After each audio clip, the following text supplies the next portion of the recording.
So, ladies and gentlemen, welcome to our Sun in the 11th house video. As in, what happens when Sun is in the 11th house, but as your Atmakaraka, not just Sun, as the Atmakaraka, meaning planet with the highest degree. So, when a planet reaches that 20th, 29th degree mark, that becomes your Atmakaraka. That shows the soul significator. That shows the purpose of birth. And naturally, Sun is the purpose of birth in a person's life. When it's Atmakaraka, it has a very significant impact on the purpose of birth. So that's what we're going to discuss today. And as always, if you do not know, if you have this particular position, if Sun is your Atmakaraka, if Moon is your Atmakaraka, or some other planet is your Atmakaraka, check out the links here, Astrology.com, where you'll find my books, reports, consultations, where especially on my report, you'll see in the Gemini section or on the second page to see which planet is the highest, including it'll even say like Atmakaraka and all that. But in Gemini section, you will find AK, BK, DK, CK. So AK is your Atmakaraka. So, and then remember, we don't include Rahu, Ketu, Uranus, Neptune, Pluto in this. Just the other 7 physical bodies. So Sun is in the 11th house. That means your purpose of birth is to deal with activism, deal with large organizations, large group setting, committee settings, political organizations, conferences. You're here to even deal with some big karmas through the elder sibling, big brother and father's family. And remember, Sun is the king. Sun is the king, but Sun is also the Atmakaraka, the king of the body. So now what happens is when Sun is the king, Sun is also the Atmakaraka, from all directions, you're getting all the full responsibility of the 11th house. And especially when Sun is in the 11th house, one deals with big enemies. You don't deal with small enemies, you deal with big enemies. Big decisions, big obstacles. Because 11th house is the bhavat bhavam of the 6th house. 6th from the 6th.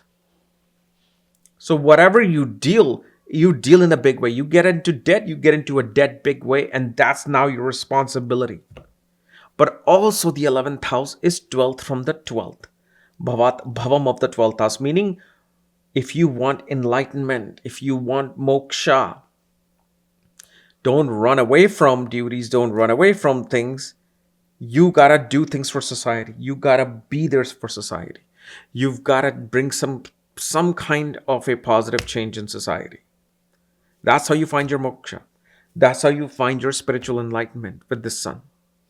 And of course, this is a particular Sun also shows one is going to have to become responsible for a large organization in foreign lands, in foreign places.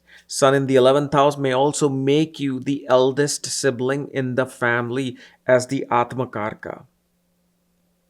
Because you are taking the place of the eldest sibling. So, for example, let's say you're 4 brothers and sisters. And with Sun in the 11th house, it'll clearly just easily show me if Sun is the Atmakaraka. I'm like, at one point, you either took the responsibility of being the eldest and the most responsible, or you are the eldest and the most responsible within the family where everybody's coming to you for guidance. Especially with this Sun, investments are crucial. Investments, dealing with money in the markets, because it's gains. The soul is here to learn about how markets work, how to invest money, how to grow money, how to fulfill desires, and especially shows with Sun in the 11th house.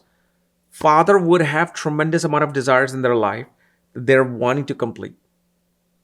And they must complete, because if they don't, they will be this wandering soul, including past death. This is why if your child has Sun in the 11th house, just limit your desires. Don't be like, I want to achieve this. I want to have this much money. I want to live here and I want to drive a Bentley and I want to do this. Just have like one thing that I just want to be happy. That's it. Because now what happens is, because Sun is 12th from the 12th, and this is a chart of a child whose father is shown in the 11th house, father can achieve their moksha and success by doing things more for others than trying to gain things for oneself. That's how easily you can see that. That's how easily you can use your child's chart and take advantage of what needs to be done. Because this is the chart of others. Sun is the purpose of birth. Sun is the soul, and now Sun is also the planet with the highest degree. It is showing the goal of the soul.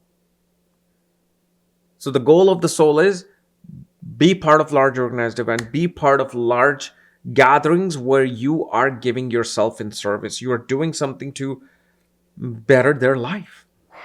Because the moment that happens, you're going to feel more relieved. You're going to be like, yeah, this is me. Yeah, for some reason, I just feel fit in this particular environment. For example, let's say, well, of course, if Sun is in the 11th house, then, when Sun is in the 11th house, don't work from home. Do not work from home.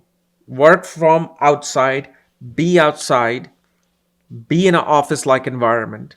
Even if you can be at home and work, still get an office. Still do business in the office because you will gain more. You don't go to king's home to deal with issues. You go to king's court. You go to king's palace where he's sitting in the courtroom with all of his ministers and everything, and then you present your problem. You don't go into his private dining area. So this is why you let people come into your professional space to deal with you, not your home space. Okay? So guys, this was my analysis of Sun in the 11th house in your birth chart as your Atmakaraka. If you're new to my channel, subscribe below. And if you want to know where your Sun is placed, all your astrological details, check out the links here along with my Academy, Magavedic Astrology Academy, where I'm currently teaching Nandi Nadi. And I'm getting to the most fun part, which is Bhachakra, the actual predictions of the Nandi Nadi. Hello? So let's do that. All right. Bye-bye.